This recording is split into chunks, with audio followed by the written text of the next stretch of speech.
Joiya news plus registered کے سی ای او محمد صفدر سعید جوئیہ اور میاں نثار الحق ضلعی صدر پاکستان پینشنرز ویلفیئر ایسوسی ایشن سیالکوٹ آج سینئر ہیڈ ماسٹر سید ندیم الحسن شاہ گیلانی کو عمرہ کی مبارکباد دینے کے لیے نواحی قصبہ چٹی شیخاں گورنمنٹ ہائی اسکول پہنچے، جہاں میاں صاحب نے ہار پہنایا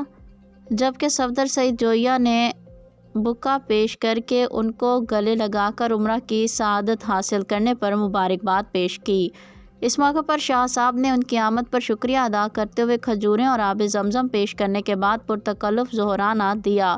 اور اپنے اسکول کا وزٹ کروایا۔ آخر میں چائے کے ساتھ لطف اندوز ہونے کے بعد الوداع کیا۔ واپسی پر میاں صاحب اور صفدر سعید جوئیہ نے پرتکلف پیار اور خلوص بھری مہمان نوازی پر شکریہ ادا کرتے ہوئے اجازت چاہی۔